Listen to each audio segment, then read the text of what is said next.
Hello dear student, आज के हमारे इस लेक्चर में हम बात करेंगे कंडीशन ऑफ नो इमरजेंस की। देखिए, मान लीजिए आपके पास में एक ये प्रिज्म है। इस प्रिज्म पे आपने एक इंसिडेंट रे यहाँ से डाल दी, सरफेस से टकराई, अपने पाथ से डेविएट हुई, यहाँ सरफेस से टकराई, अगेन अपने पाथ से डेविएट हुई। अब मान लीजिए मैं आपको कह दूं कि हम चाहते हैं कि ये जो रे है इस प्रिज्म के अंदर जाए और इस सरफेस से बाहर ना आए। ये क्या करेगी? अब ये डेंसर से रेयर में जा रही है, तो ये दोबारा से यहाँ पर चांसेस हैं कि ये TIR कर जाए और ये रिफ्लेक्ट बैक हो जाए। तो ये मान लीजिए आपका R1 है, ये I है, ये मान लीजिए आपका क्या है, R2 है, सरफेस A, B और C। अब देखिए, इसके नो इमरजेंस की कंडीशन क्या होगी कि मेरा ये जो एंगल ऑफ इंसिडेंस है इस सरफेस AC पे, दैट मीन्स R2, ये क्या होना चाहिए? Greater than critical angle. तो मैंने कह दिया कि R2 must be greater than critical angle.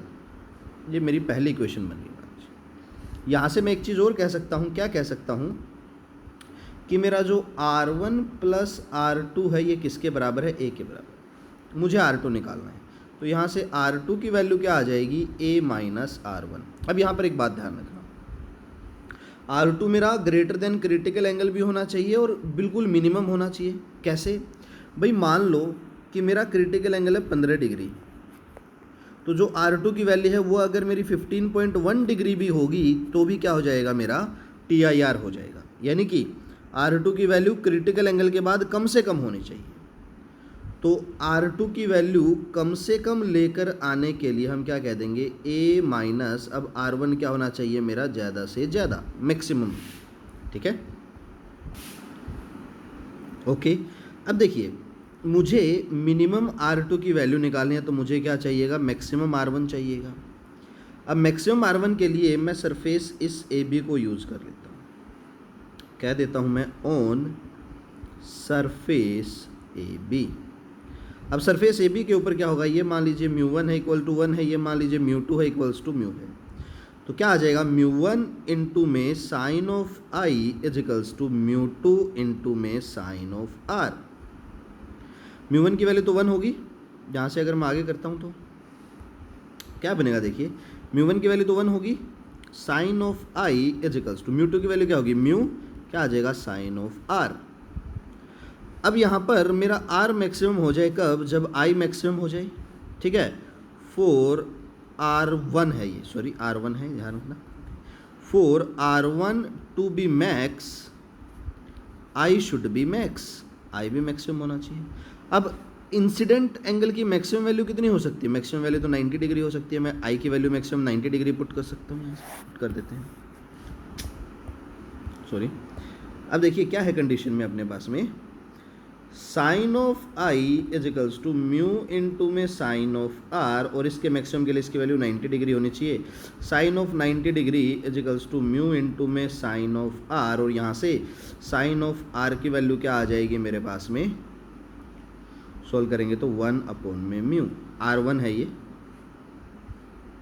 ठीक है, इसका मतलब ये तो किसकी वैल्यू थी? ये तो क्रिटिकल एंगल की वैल्यू थी। इट मीन्स R1 जो है must be equals to critical angle, maximum की वैल्यू है, और ये ध्यान रखना।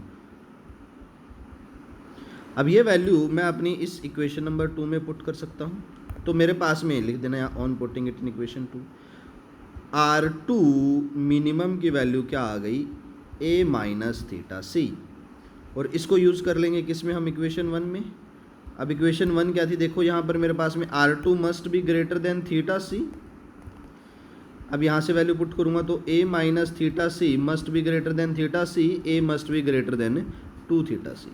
तो ये मेरे पास में क्या आ जाएगी? मेरी कंडीशन ऑफ नो इमरजेंस। तो ये मेरे पास में आ गई मेरी condition of no emergence, no emergence की कंडीशन।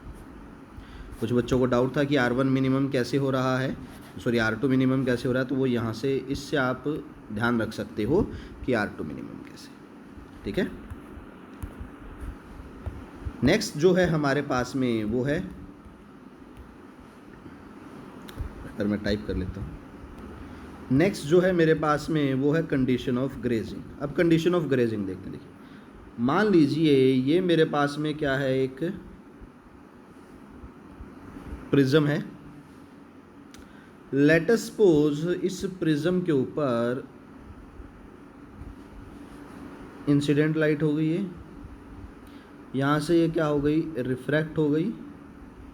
रिफ्रैक्शन के बाद आपको ये बताना है कि ये इस सरफेस से ग्रेज करते हुए निकल जाएगी, ठीक है ना। What should be the angle of incidence for this condition to be happened. इस कंडीशन के होने के लिए एंगल ऑफ इंसिडेंस की वैल्यू निकालनी। अगेन से स्टैंडर्ड अपने ले लेते हैं, ये R1 हो गया, ये R2 हो गया, ये B हो गया, ये C हो गया। मुझे एंगल ऑफ इंसिडेंस चाहिए, μ1 की वैल्यू तो अगेन 1 ले ली मैंने, μ2 की वैल्यू को क्या ले लिया है मैंने, म्यू ले लिया।